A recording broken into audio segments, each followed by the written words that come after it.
morning, good afternoon, good evening, and welcome to this webinar to unveil for the very first time the pioneering research by Women's International League for Peace and Freedom on the intersection of fossil fuels, conflict, and peace, hosted by Fossil Fuel Non-Proliferation Treaty. Today, we all will try to connect the dots on how fossil fuel instigate conflicts and wars and why the Fossil Fuel Non-Proliferation Treaty is a significant climate tool for peace. My name is Akanksha Sharma Juneja, and I'll be your host for the day. We are currently offering a live translation in two languages, Spanish and French. Please choose your channels accordingly. Our translator will put in some steps on how to choose the channels. So today we are thrilled to have a distinguished panel with us, Sylvie Jacqueline Donmo, Michelle Benzing from WILPF International, Dr. Amira Savas from Fossil Fuel Treaty. The speakers will not only introduce you to the Fossil Fuel Treaty initiative, but also share their insights on paper, Stop Fossil Fuels from Fueling Conflicts, why a fossil fuel non-proliferation treaty is an essential climate tool for peace. Here, I would also like to mention and appreciate the great work by Catherine Gear from WILPF International, who is originally the author of the paper. So I'll put in the slides and we'll start the session.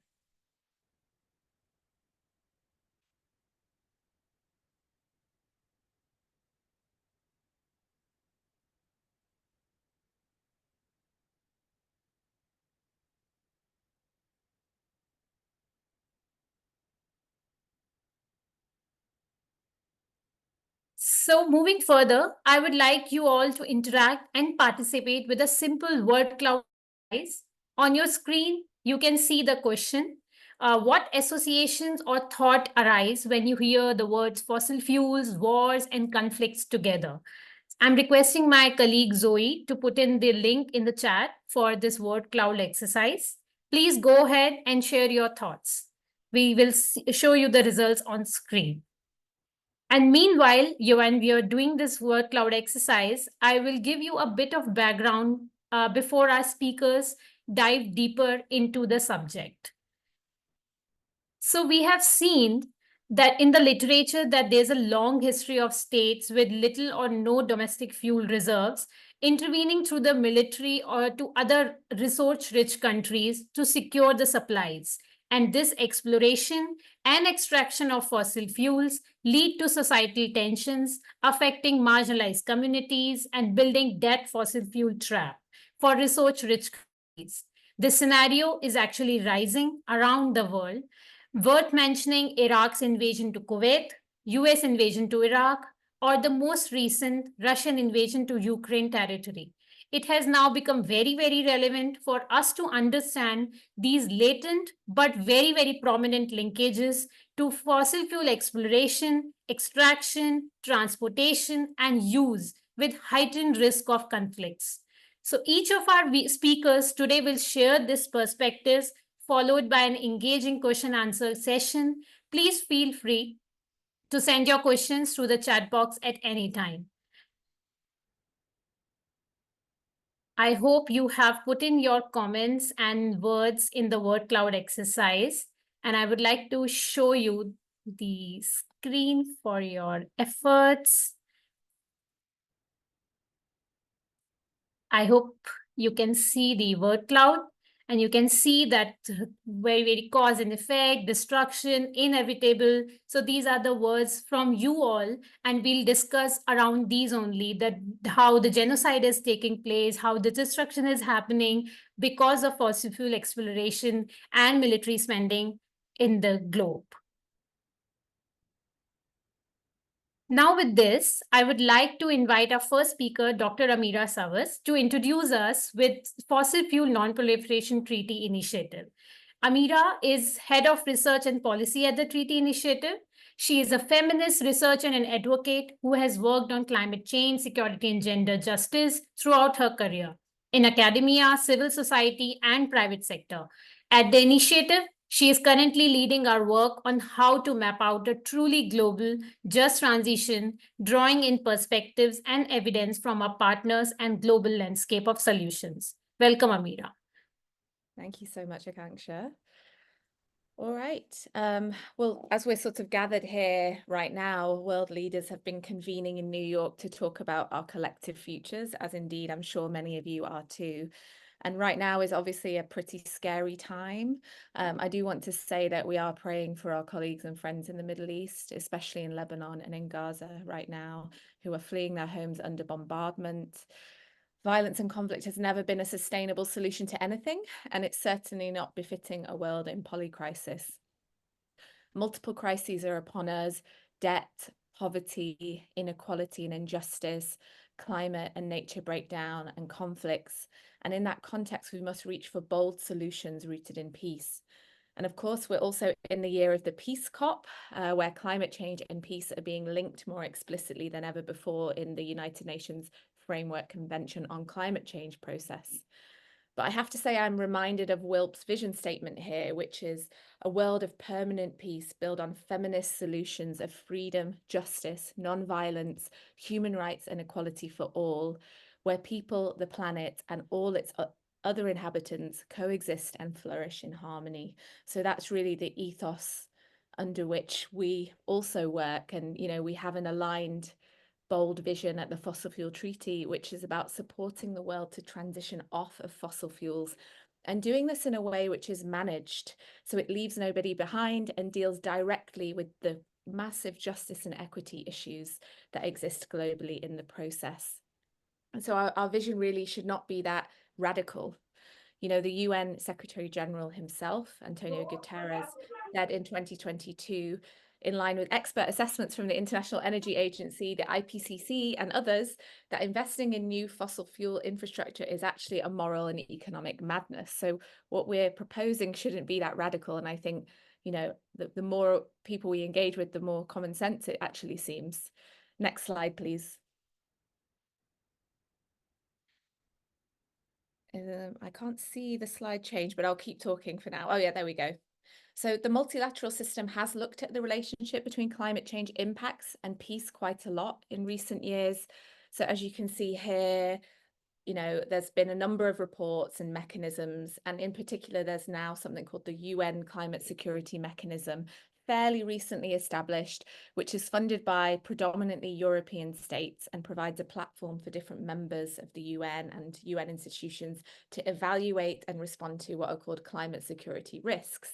And I myself spent a few years working on this, particularly from the angle of gender, since women and girls are pervasively excluded from climate solutions despite being disproportionately impacted, including by the violence and insecurity related. But also, climate shocks and stresses are obviously amplifying gendered norms and pressures and expectations in countries that are really experiencing the overlap of multiple crises at the same time. However, what really strikes me about this work, thinking back on it today, is that much of it has left out the single biggest material driver of climate change, which is fossil fuels. 86% of the carbon in our atmosphere comes from the production and consumption of fossil fuels, but for too long we've been avoiding naming it as we should, including on those debates around climate insecurity. Next slide, please. And this is so important because we won't reach what the 1.5-degree limit set out under the Paris Agreement until we actually do name it. And of course, it has now been named in the negotiated text at the last COP process. But right now, according to the UN Environment Programme's emission gap report, there are 110% more fossil fuels planned for production than is actually compatible with that goal. So what we're seeing is that, you know, of course, renewables are growing year on year, but the share of fossil fuels in the global demand has actually barely changed in the last decade. And if you switch to the next slide, that will show the latest tracking on that. So something obviously has to change, and something has to change quickly. And that is really our purpose for being as an organization. Next slide, please. So right now, there actually is no agreement to manage down fossil fuels. There's pretty strong consensus. I mean, overall, very strong consensus scientifically and also across major agencies that fossil fuels are coming to a peak and that we shouldn't be investing in them anymore, and that there are lots of negative externalities to do with fossil fuels, you know, some that our partners will go into in detail shortly. And there is an agreement on emissions in the UNFCCC. was just explaining, but not actually on the production, which is kind of setting the future trajectory for us all. So the UNFCCC process is still very important and we support it. But right now there are loopholes when you focus on emissions and not on the fossil fuels. So countries can, for example, say, oh, we're going to use negative emissions technologies, capture the carbon, store it in the ground or process it. But most of those technologies are unproven and they're also very expensive. So there's very few actually plants in the world able to do that at the moment. And so what this means is that countries will continue to struggle with skyrocketing costs from climate disasters, being pushed further into debt, and then also they're being forced into dependency on fossil fuel production to feed their debt or to maintain what's perceived to be a stable economy by the international financial system. But when you actually look at the experiences of countries, that's not creating economic stability at all. So if we look at the recent devastating Hurricane Beryl, for example, which made landfall in Grenada on the 1st of July, it went from a weak tropical depression to a major hurricane in less than 2 days because of climate change. And this has cost the nation about $30 million in loss and damage, having serious consequences for its ongoing debt and economic stability. And this is deeply unfair for a country that's only contributed 0.01% of emissions. And this is going to be the situation until we actually address fossil fuels. It's going to cascade and have worse impacts. So a non-managed transition brings so many risks and has been estimated to cost so much more in financial terms, but also in socio-economic terms, in human rights terms, and environmental terms more broadly than a managed one. So what are we waiting for? Next slide, please. So what we need is international cooperation on the phase out and phase down of fossil fuels, and a treaty, can really support that to happen in a way which is negotiated by states, but also informed by principles laid out by civil society. We need to stop the proliferation of fossil fuel production now. So our partners at the Civil Society Equity Review, which is over 200 organizations and scientists, argue that there can be no room for any new oil or gas fields anywhere in the world now. And what we need to do actually is develop a fair phase out where wealthy producers can shift their economies fastest to give time to the countries and economies that are most dependent on fossil fuels right now and that are most experiencing the marginalization of global inequality, particularly economic inequality and geopolitical inequalities, give them more time to diversify their economies and phase down. So we need the phase out to be fair. And we also need to ensure that those transitions are financed and that finance is coming from those who depended on fossil fuels for their development historically and really drove this crisis. So a treaty can offer options to facilitate just transition finance for the countries that need it the most. And we absolutely must do this work in partnership, which is why we are a movement. We're a directed network that takes steer from all of the organizations and governments that we work with. Next slide, please. So we're currently publicly supported by 13 nation states who've endorsed the idea of negotiating a treaty. That includes 2 producer countries who have expressed the challenges that they're facing in actually diversifying away from fossil fuels. And so this is why they like the idea of the solidarity, of countries coming together and negotiating something that will build the norms of cooperation as well. Next slide, please. And we're also supported by, and actually that number has changed in recent weeks because we're getting a big surge. So if you just go to the next slide, Akanksha, I think we now have over 3,000, yes, 3,700 endorsements now across civil society, 9 Indigenous nations. We have almost 1 million individuals who've endorsed, 800 parliamentarians. The movement is really growing because people are really craving a solution which also deals with justice and equity and doesn't keep us in this spiral of a race to the bottom. Next slide, please. And so, yeah, really proud today to be working with the Women's International League for Peace and Freedom. The feminist movement have long called for looking at the underlying drivers of conflict and insecurity and inequality. And so it's really great to work with an organization that's so rooted across the world, working with feminist leaders and, in peace building solutions, because at the heart of the challenge really is, militarism, patriarchy, and rampant extractive capitalism, which we really need to be more explicit about and find ways to challenge. And so, yeah, we're super excited to introduce this report, which was written by Katrin Geyer, as mentioned earlier. And I will now hand over to our partners at WILPF to share more about the findings. Thank you.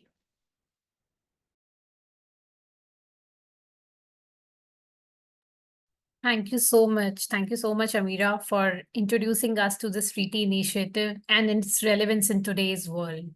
So, and now, with no further delay, I would like to invite Michelle Benzing to formally launch the paper and walk us through the outcomes of the research. To introduce Michelle Benzing, she is WILPF's Environment Coordinator, leading on the work on climate justice and demilitarization from feminist perspective at the International Secretariat. She is an active member of Women and Gender Constituency under UNFCCC and Climate Action Network. Michelle furthermore coordinates the cross-constituency working group on peace and demilitarization, which advocates for putting the topic of military spending and military emissions on the agenda of UNFCCC. She has a background in international relations with a focus on intersections of gender, climate, peace, and security. Welcome, Michelle. Thank you, Akanksha, for the kind introduction, and thank you all for joining the webinar today. My name is Michelle. I'm an environment coordinator with WILPF. And for those of you who don't know us, perhaps WILPF is the oldest feminist peace organization founded in 1915. We are a membership-based organization with over 40 sections worldwide. And through our work on environmental and climate justice, we seek to deepen our feminist analysis on the implications of militarism, on the environment, the climate crisis, and on marginalized communities. And we are very happy that we have the chance to work with the Fossil Fuel Non-Proliferation Treaty on our report, Stop Fossil Fuels from Fueling Conflict, why the Fossil Fuel Non-Proliferation Treaty is an essential climate tool for peace, which is officially launched today. And before I start, I would like to also acknowledge the work of my colleague Katrin Geyer, who can't be here today, but I really want to give her a shout out for all her amazing work she has done as an author of this report. And I think with this, we can go into the presentation. So for decades, fossil fuels have shaped, exacerbated, sustained, or prolonged interstate conflicts and violence across the world, unlike any other commodity before. Phasing out fossil fuels is essential for not just a climate just world, but also a peaceful world. And today I want to talk about why and how the Fossil Fuel Non-Proliferation Treaty can play a critical role on this path by acting as a climate tool for peace. Next slide, please. And before we dive deeper into the different research and the findings of the report, I would like to start with some clarification around terminologies. Firstly, the question of what do we mean actually by war and conflict? In traditional understandings of peace and conflict, they often view conflict as an act that takes place in war zones only, and peace only as the absence of violence. Feminists have continuously challenged this narrow interpretation, and we have pointed out that violence and human rights violations operate on a so-called peacetime-wartime continuum. Acts of violence are not standalone incidents and have their roots in existing peacetime inequalities and harmful gender norms. In other words, pre-conflict inequality can facilitate violence and insecurity. Next slide, please. Secondly, a critical reflection on the causal links between fossil fuels and conflicts. The exploration, extraction, transportation, and use of fossil fuels correlate with heightened risk of conflict in various ways, but it is not fossil fuels per se that cause conflict. Links between conflict and fossil fuels are mediated by geopolitical contexts in global and national economic and financial systems. And we will dive deeper into these different aspects throughout the presentation. Next slide, please. So today we will look into 3 different core aspects of the outcomes of this report before focusing on the tree as a climate tool for peace. We will look at, firstly, fossil fuels and interstate wars, secondly, fossil fuels and militarism, and lastly, fossil fuels and the peacetime-wartime continuum. Let us start with the first aspect, fossil fuels and interstate wars. Although there is not an exclusively causal relationship between fossil fuels and war, no commodity has shaped international wars to such a significant extent as oil has. An estimated 1/4 to 1/2 of all interstate wars have been linked to oil since 1973. So the first aspect I want to talk about is fossil fuels, which are closely linked to conflicts with nations seeking control over oil reserves. Iraq's 1990 invasion of Kuwait was partly driven by the desire to control oil fields and increase influence within OPEC. Another example is that more recently, tensions between Venezuela and Guyana have escalated due to Guyana's potential to produce up to 25 billion barrels of oil. Venezuela has moved to incorporate the oil-rich Essequibo region, raising fears of military conflict and prompting diplomatic interventions from countries like, for example, Brazil. But there's also potential for further conflicts that might arise, such as, for instance, in the Arctic, where exploration is yet to take place in the future. Another aspect I want to talk about is the prospect of market domination, which play a key role in interstate wars and conflict. For example, where the role of oil in the US invasion and occupation of Iraq continues to be a subject of debate, US military interest in the Middle East oil reserves have been closely linked with the economic control of North Atlantic oil companies, US dominance, and narratives around energy security. Another third dimension of interstate conflict related to fossil fuels has been found in the competition among fossil fuel-rich states over the supply and distribution of energy resources, in particular natural gas, to international markets. For example, Russia's invasion of Ukraine has highlighted ongoing disputes over fossil fuel gas transportation. Ukraine's extensive pipeline network transports Russian natural gas to Western Europe, and a key gas transit agreement between Ukraine and Russia's Gazprom expires actually at the end of this year. Europe is currently exploring alternative gas import routes, including from Azerbaijan via Ukraine. However, these alternatives may still depend on Russia's sovereign pipeline infrastructure. And lastly, another aspect I want to highlight in these intersections between fossil fuels and interstate wars is how fossil fuel revenues and the financing of wars presents another striking correlation. Next slide, please.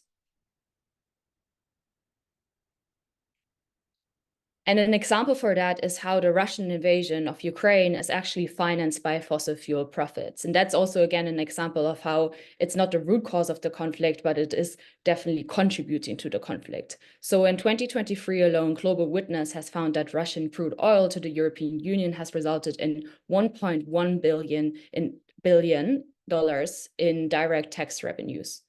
These profits are enough to buy over 1,200 caliber cruise missiles or 60,000 shaded drones, both of which have been used to bomb cities and kill civilians across Ukraine. Russia seeks to allocate almost a third of its total state expenditures to the military and military-industrial complex in 2024, with a 70% increase of national defense spending compared to 2023.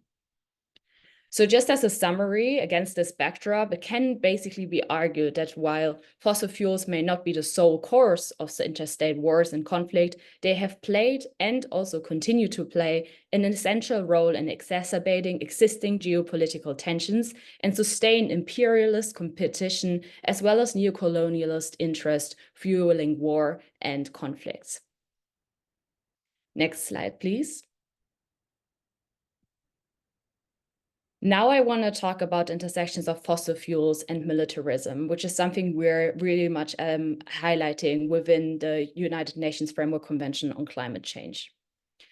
Fossil fuels do not only shape war and conflict through incentives to control oil reserves or states' desire for market domination, as we just heard, they are also powering conflicts and military activity worldwide. Militaries are actually particularly dependent on fossil fuels as an energy resource, exacerbating the climate crisis as well.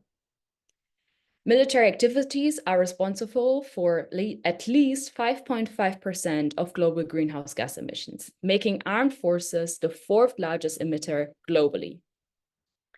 At the same time, military emissions are exempt from reporting under the United Nations Framework Convention on Climate Change and the Paris Agreement, leading to a lack of transparency and also accountability for military-related emissions worldwide. At the same time, increased military spending furthermore correlates with higher emissions. Global military expenditure in 2023 reached an unprecedented high of 2,443 billion, diverting resources away from climate finance and solutions like the Loss and Damage Fund. This is also particularly relevant as global North countries continue to argue that there is not sufficient public funding, especially now in the negotiations on the new collective quantified goal, the NCQG, or the new climate finance target, which will be negotiated at COP29. Therefore, feminists have been continuously argued for reducing military spending and preventing conflict, which is crucial to mitigate the climate crisis. And you can see a picture of one of our protests at COP28 down there on the left. Another aspect is that military activity, conflict, and war cause additional emissions through destruction and reconstruction with wars such as Russia's invasion in Ukraine and the Israel ongoing war on Gaza, contributing significantly to global emissions. For example, the first 2 years of Russia's war on Ukraine released additional emissions greater than the annual greenhouse gas emissions generated individually by 175 countries. To conclude, the fossil fuel industry fuels military activity, conflict, and also reconstruction, worsening climate change and global insecurity. And at the same time, the increasing framing of the climate crisis as a so-called threat multiplier leads to militarized responses to the climate crisis, just such as, for example, the securitization of borders. Next slide, please. Now I would like to move to the next section of also the report, which is the fossil fuels intersection with the peacetime-wartime continuum. Fossil fuels are implicated in civil wars and separatist movements. They are implicated in systemic incidents of human rights violations and gender-based violence, and they play a role in exacerbating violence, insecurity, and conflict with countries. Causes of conflicts are further mediated by colonial legacies and an international financial and economic architecture that continues to disadvantage many global South countries. One aspect are grievances, which result from a lack of benefits of fossil fuel extraction for communities that can lead to conflict and insecurity. There's an overwhelming evidence that in many contexts, profits from the fossil fuel industry benefit a small political and economic elite or global North countries and corporations. And at the same time, the negative impacts of the industry, from environmental disasters to human rights violations, are borne by local and marginalized communities. And economic growth of petrostates has found to be weaker than also be given the huge profits from fossil fuel production and sales. For example, Venezuela, Nigeria, and Angola are among countries with substantial fossil fuel reserves, but rank among the countries with the lowest GDP per capita rates in the world. Imperialism and colonialism have also paved the way for many of the challenges global South countries face to this day, including as they relate to fossil fuels and conflict. And these continued inequalities and neocolonial practices embedded within the existing trade, economic, and financial system keep global South countries trapped in these different foregoing, in these aspects. Next slide, please.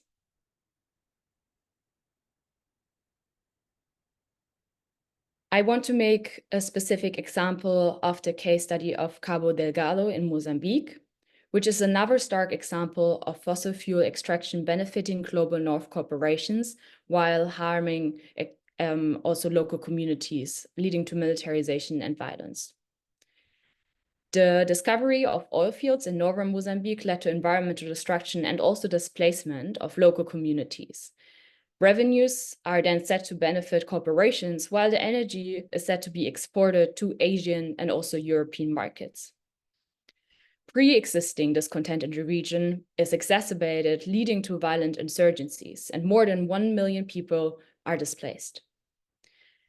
There have also been records of grave human rights violations committed by insurgents, private military, and also security company personnel, as well as Mozambique's army. Next slide, please. So back to our different points, we're now at the second point, which is the presence of oil resources, which have furthermore found to exacerbate the likelihood of civil war, such as in Sudan, or the emergence of separatist movements, such as in the Niger Delta. Global South countries producing oil are twice as likely to suffer from internal rebellion as opposed to non-producing countries. Some research has also indicated that the presence of fossil fuels correlates with intensification of violence during armed conflict and influences the activities of armed groups. One example for this is the case of Colombia, where in San Vicente de Cuchuri, an oil-producing municipality for almost 100 years has been the site of armed conflict and violence for decades. The National Liberation Army and the Revolutionary Armed Forces of Colombia, the FARC, and later paramilitary groups all fought to secure territorial control over the municipality to fund their armed struggles. Fossil fuel extraction has furthermore systemic negative impacts on human security and marginalized communities. And different groups near fossil fuel extraction sites experience unique impacts based on intersecting identities, such as race, ethnicity, indigeneity, class, and caste. Marginalized groups face direct human rights violations linked to fossil fuel activities, including water and food contamination, air pollution, and biodiversity loss. There have been also cases recorded of forced evictions and other human rights abuses, which are very common in the areas around fossil fuel extraction and infrastructure development. The cases have been documented in Uganda, Tanzania, to Colombia, Zimbabwe, Sudan, Indonesia, and Mozambique. And it is particularly indigenous peoples, in particular, have been historically impacted and continue to be exposed to the negative impacts of fossil fuels. For example, in the northern Amazonian territory in Peru, more than 566 oil spills were registered between 1997 and 2021 in indigenous ancestral territories. As a result, protests erupted and they have been met with extreme repression by the police, resulting in 3 indigenous people and 12 other demonstrators. Cases have been also recorded in North America, where the resistance of indigenous peoples at the Standing Rock Reservation against the Dakota Access Pipeline was also met with extreme use of force. Another aspect is the intersection of fossil fuels and gendered violence. The extraction of fossil fuels has actually a very profound gendered impacts. And as defenders of their community, women in fossil fuel-rich areas face unique health threats such as cancer, lung disease, or birth defects, increased violence, and disproportionate risk as defenders of their land and communities. Women environmental and human rights defenders face dual threats, being targeted for their activism on the one hand, but then also enduring gender-specific violations like rape, sexual harassment, and abuse, often in environments of impunity. And it's particularly indigenous women, Two-Spirit, and other gender-diverse defenders who are subjected to criminalization, surveillance, and state-sanctioned gender-based violence. They're also more likely to be stigmatized by state actors and corporations, while militarization and private security forces exacerbate violence. And this aspect will also be further addressed by my colleague Sylvie in the presentation following after my input. Next slide, please. So against this backdrop of fossil fuel cost harm, a swift and just transition away from fossil fuels is indispensable to foster a peaceful and also sustainable world. And the treaty can be a climate tool for peace because it would alleviate many of the existing and compounding impacts of the climate crisis, including impacts on conflict and insecurity. The treaty has the potential to protect communities from the plethora of negative knock-on effects that we just heard of fossil fuel exploration and extraction. It could reduce interstate conflict in a world that has renewables as its main source of energy. And arguments around that revolve around the fact that it's more difficult to, for example, control, cut the supply or manipulate the price of renewable energy compared to fossil fuels. However, next slide, please. There are very many unknown geopolitical factors that will play out in a world without fossil fuels. Risks, for example, include the decline of petrostates, competition for land for renewable energy installations, scramble for access to critical minerals, social and environmental harms related to mining of critical minerals. And this is like an aspect that particularly indigenous communities raise over and over again.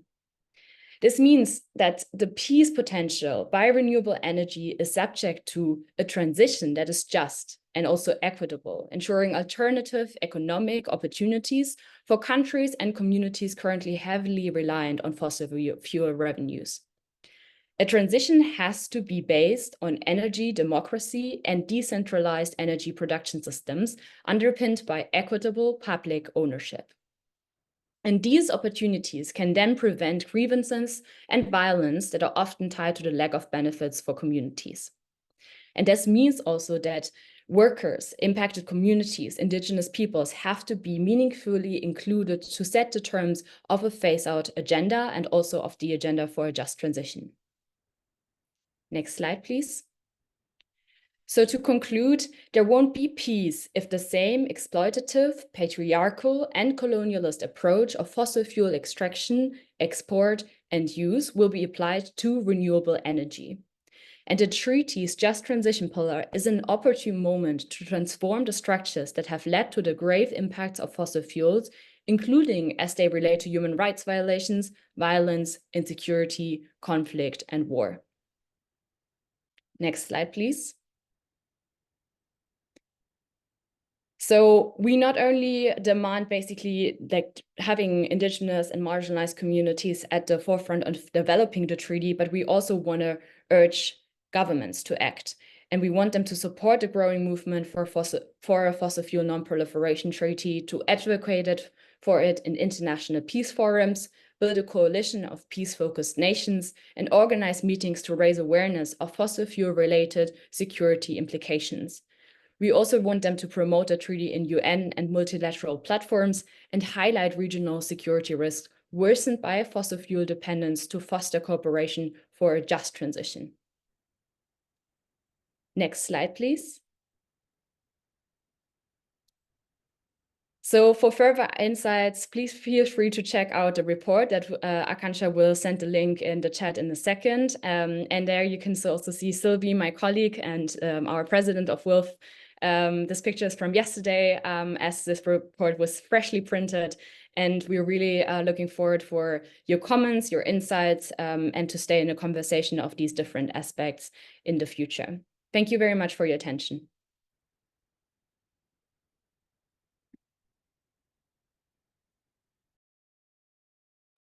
Thank you so much, Michelle. It was outstanding details of how fossil fuels are fueling conflicts. And thanks for not just recognizing, but also explaining us the relevance of peacetime, wartime continuum. And I will share, I request Zoe to please put a link in chat for the report for all of the participants to download and read. And so moving further to dig deeper into the subject, I would like now to introduce Sylvie to illustrate more on fossil fuel intrinsic violence, mentioning some real world examples of conflicts linked to fossil fuel extraction. So Sylvie Jacqueline Donmo is a human rights and peace leader with over 28 years experience, including 12 within WILPF only. She has a multidisciplinary background with a track record of multiple socio-economic development projects implemented to improve policies, practices, and peace-oriented actions. Sylvie is the founder of WILPF Cameroon and was the section's president until 2022. She coordinated the African Working Group before her election as Africa representative to WILPF's International Board in 2018. A teacher by profession and an African Union trainer in peace support operations. Sylvie has extensive experience advocating for the political and social rights of women in Africa and worldwide. Thank you so much for joining us, Sylvie, and welcome.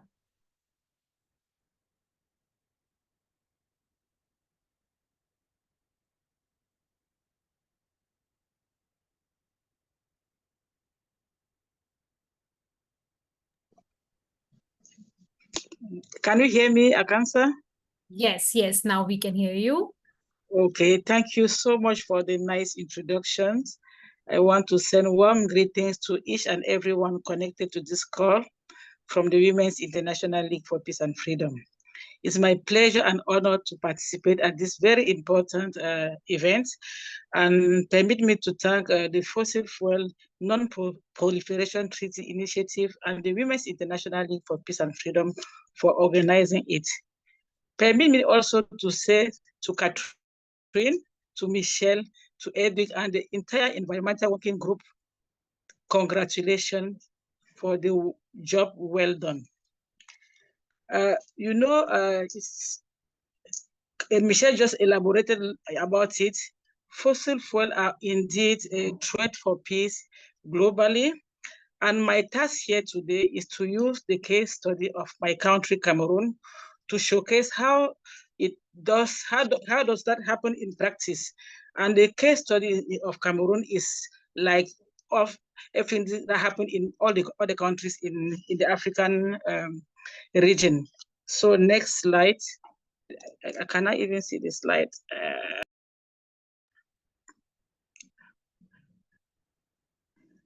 Can you share the slide, please? Okay. The next one, please. What I want to start by saying that one of the pillars of the African Union's Agenda 2063 is to sustainably harness African natural resources in order to attain an equitable and people-centered growth and development. Indeed, many African countries are very rich in fossil fuel resources, such as oil, natural gas, that can lead to economic growth. But these have most contributed to fueling armed conflict, which some have been happening for many decades now. Presented as essential tools for development for the African continent, the fossil fuels have demonstrated in more than 50 years in the continent, in more than 50 years of exploitation, that they are weapons of mass destruction, resources systematically involving a violent pattern like appropriation of resource-rich land, exploitation of resources, and then export to these resources by wealthy countries and corporations to the detriment of the local population, their livelihoods, their cultures, and of course, their climate. Next slide. I want to also share a brief overview of the fossil fuel-related conflict in Africa. The fossil fuel conflict in Africa highlights the tension between economic development and environmental sustainability, with significant implications for governance, social justice, and international relations. Some countries, African countries, I mean, which are so rich but so poor, are DRC, Nigeria, Sudan, Sierra Leone, Central African Republic, Cameroon, just to name a few. There are many more. Since independence, these resources have appeared to become a kind of resource curse, considering the level of damage and atrocities they have caused to many countries. The countries have these very important resources, but over the year, it's like a curse for these countries, considering what I've mentioned in terms of atrocities. I want to indicate one case example, the revolution and rebellion. It is a major trend in the African continent now, if you look at the continent worldwide.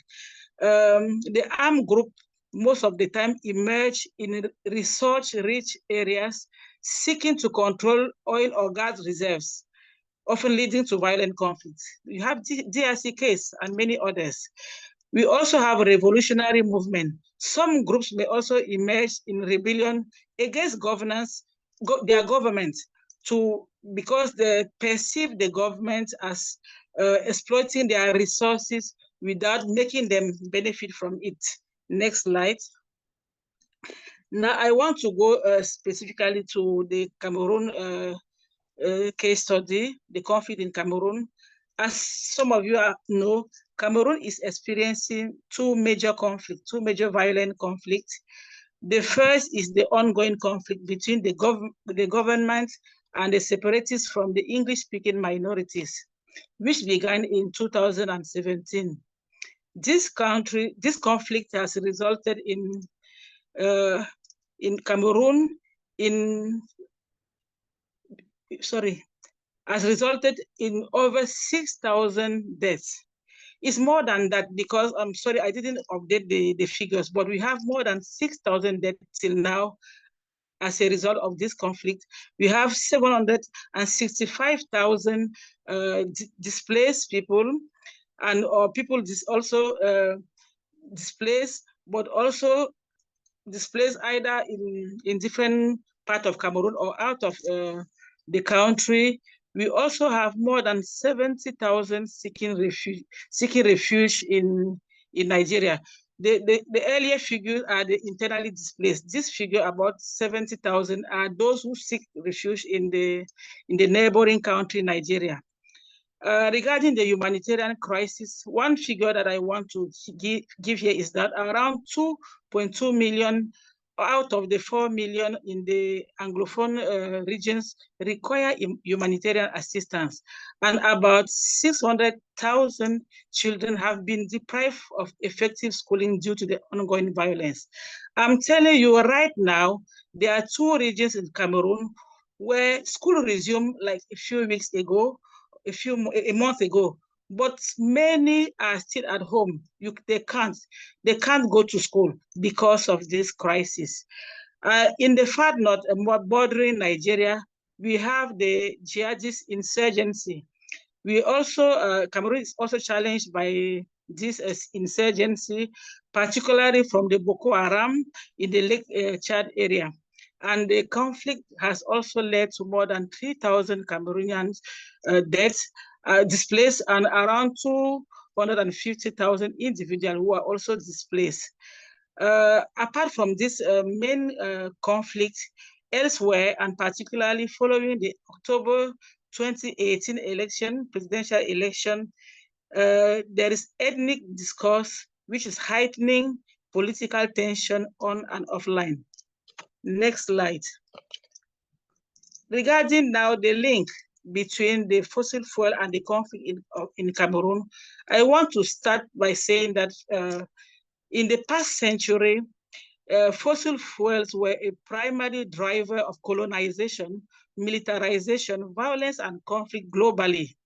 The rise of the military-industrial complex was driven in large parts by the fossil fuels. Indeed, the current crisis Cameroon is going through is actually the fight over oil and natural resources. Oil and natural resources played an important role in how the colonial powers divided up Cameroon and Nigeria. So this historical political decision to unite the 2 federated states into a united Republic of Cameroon in 1961 is one of the root causes of the current conflict in Cameroon. So, and the military cooperation with colonial powers like France, Germany, UK, and other countries like US, mainly around military and fossil fuels. Next slide, please. Still talking about the link, I'll quickly say that though the country has oil revenue, the general population does not benefit from it. Thus, the general discontentment, because the money is being used by a small corrupt elite. And the current, as I indicated, the current conflict is over independence. That's how it is called. It's actually the fight over fossil fuel and natural resources, because simply the population at the grassroots do not benefit from fossil fuel extraction. These are rather fueling conflict in their different regions and bringing so much discontent and insecurity. You know the consequences. Next slide. I want to give here a very concrete example. There are many examples, but the time is limited, so I'm just going to stop at one, because the fossil fuel has created so many conflicts between Cameroon and some neighboring countries, including Nigeria, Chad, and Nigeria and Chad, and many other neighboring countries, but also some internal conflicts. So I'm just going to elaborate on one example. The example is what I can call fire at Sonara. Sonara is the only petrol refinery Cameroon possesses. So the port city of Limbe, Limbe is a city in the southwest region of Cameroon, an English-speaking region. Is the Sonara is situated, that refinery is situated in Limbe, and is the only one the country possesses. It was created in 1973, and it represents a huge economic dividend for our economy. But since the start of the refinery, not in 1981, the refinery has served not only Cameroon, but many other neighboring countries, including countries from Central and West Africa. As the oil powerhouse of Cameroon, it is subject of conflict not only between Cameroonian, but also between Cameroonian and neighboring countries. And the local population in Cameroon believe that there is inequality in the distribution of goods from hydrocarbon. This would explain the theory of resource cost curse and its application in the oil sector.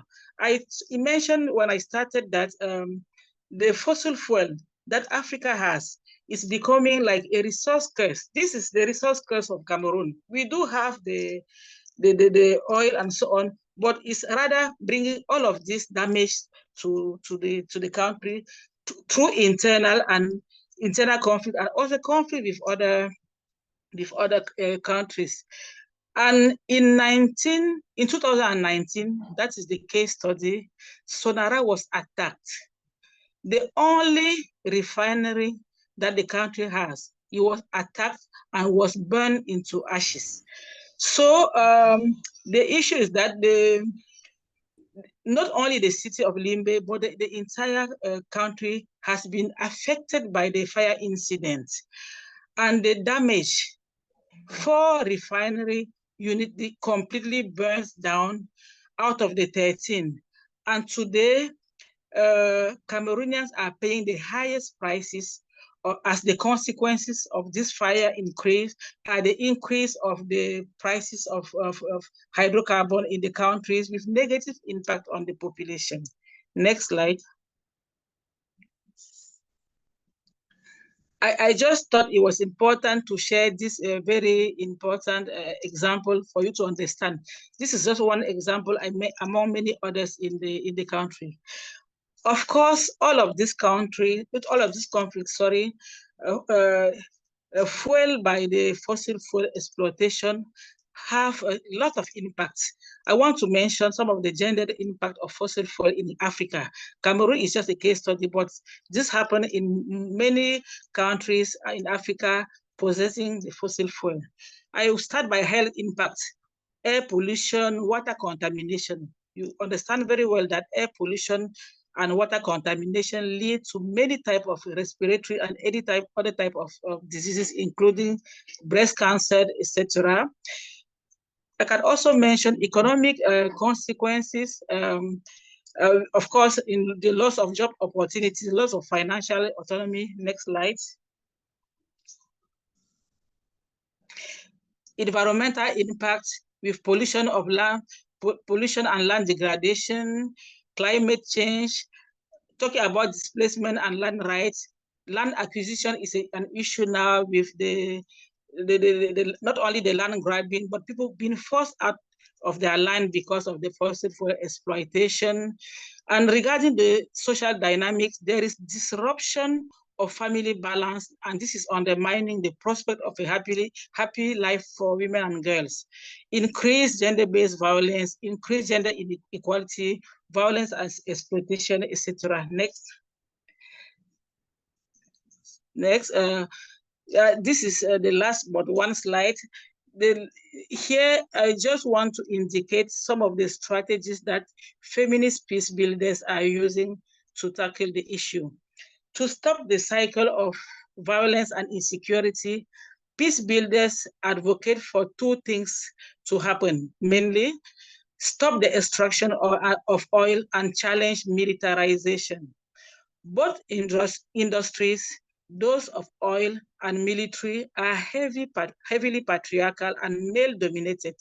So feminists are challenging patriarchy and ensuring women's experiences and perspectives are included in all decision-making processes.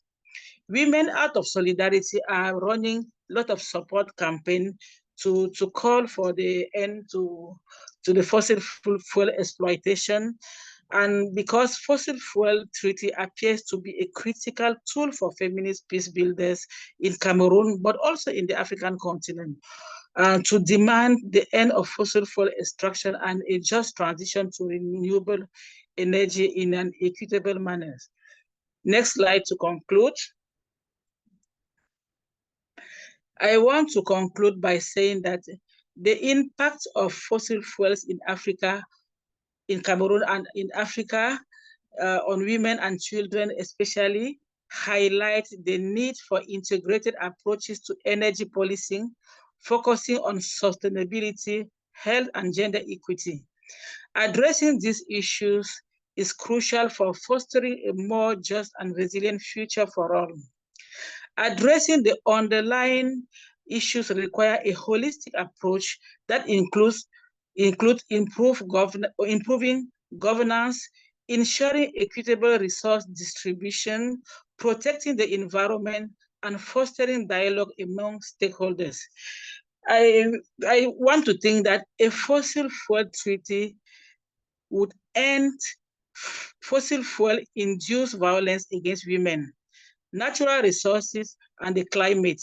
It is a bold mechanism that would allow the African continent to stop increasing energy appetite and instead harness its enormous renewable energy potential and provide access to energy for the 600 million Africans who still lack it in a sustainable manner, taking into account human rights and gender perspective. We really encourage the government and different stakeholders and institutions to support the fossil fuel treaty as this is a powerful tool to build sustainable community. I thank you.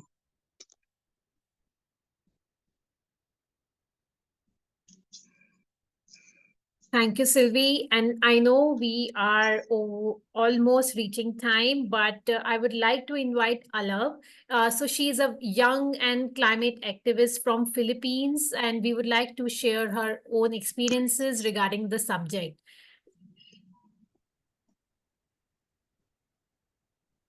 Alav?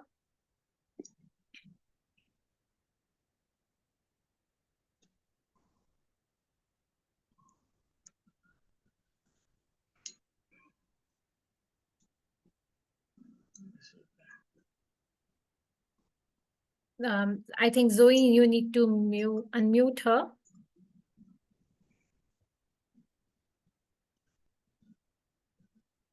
Hello, everybody.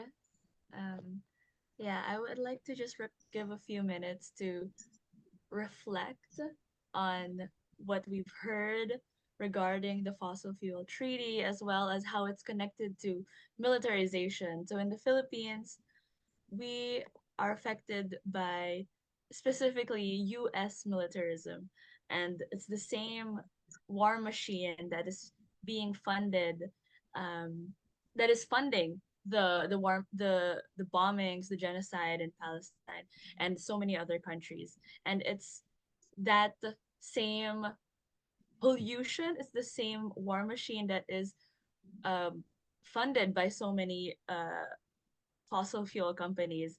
And with everything that was mentioned, how it's connected to how women, children are harmed in different countries, especially in Cameroon as well.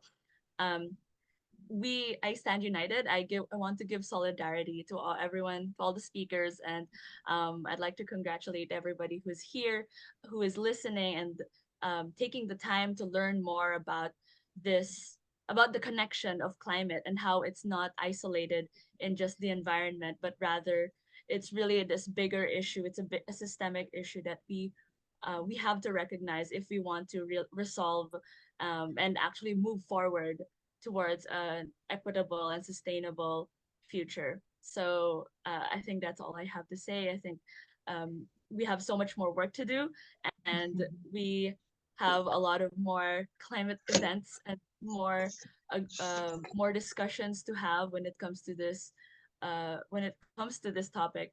And we can only do we the power that we have as people is only as much as the collective efforts that we have. That's all. Thank you. Thank you, Rab. Thank you so much. And thank you, everyone.